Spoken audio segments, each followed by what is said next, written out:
Why speaking? Um, why speaking?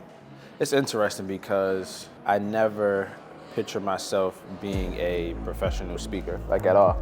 It was just like a turn of events where basketball stopped for me, and I was pursuing that so hard, and then when it was kind of taken away from me for injuries, I had to rediscover like who I was outside of sports. I was so used to being introduced by, oh, this is Nate who played ball, this is Nate who played ball, that I had to try to figure out who I was outside of that. And there was several different events that happened. Like I took a public speaking class at a community college that I graduated from. That was my first introduction to like public speaking. I was following people like E.T. the Hip Hop Preacher for a while, really inspired by his work. And I had the opportunity to meet him in 2017. He was doing a conference out in Philly called Stay Ready.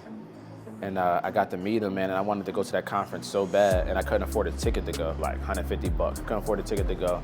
God's grace, man. I ended up getting a volunteer opportunity to speak at this conference. I mean, not speak, I wish speak, but volunteer at this conference. That led from me volunteering to being a volunteer on stage, holding a sign, like hyping the speakers up. And I got to sit in that atmosphere and really experience what they were doing, and I felt like God was telling me, this is what the next phase of your life looks like.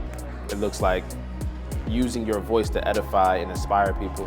Naturally, I was apprehensive because I'm a very introverted person. So I just couldn't see myself doing it, but I felt like this nagging from God, like, no, this is what it is. I was like, all right, I'm gonna commit to it and try to figure this thing out and master this thing. I was blessed with an opportunity to co-present at this EOF conference. They didn't get paid for it or nothing, but I got an opportunity to co-present with an old friend of mine about mental health and fitness, because at the time I was a personal trainer. From there, opportunities just started to come, man. People was like, you got a business card? People was asking all types of questions, and I was, honestly, I didn't know what to say. I'm like, I don't have none of that stuff. But I started to learn the business side behind it, then I started to work on my craft. I was trying to speak.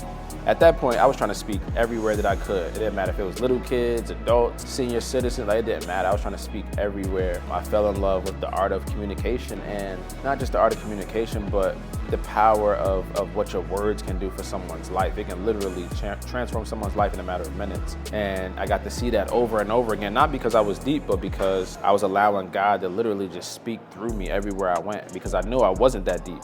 You look up years later now, and those same people who were on the stages, you know, Dr. Eric Thomas, Jeremy Anderson, Enki Johnson. I look up now and these are mentors and coaches of mine. In a full circle moment, it's kind of unbelievable, honestly. That's really where it all started, man. I never thought that this would be it. It's the most fulfilled that I've ever experienced in my life, in a sense. Like, I honestly think that if I'd have made it playing ball pro, I can almost guarantee that I wouldn't be experiencing the level of fulfillment that I have now, with being able to transform people's lives through my words, through my presence, through walking into space and just having dominion and letting God speak directly to this person's situation through me. It's just different, man. I can't even explain it. And people get into this space because of the money or what they think they see, but it's a lot on the other side, man. It's a lot that I didn't know when I first got into it. Thought it was just inspiration, motivation, sharing messages. What I realized is there's a lot of behind the scenes work that has to take place. Like, God never allows me to go on a platform or on a stage anywhere, grab a mic anywhere and speak from theory. It always has to be practical. It always has to be something relevant to me. It has to be something that I've experienced and grown through.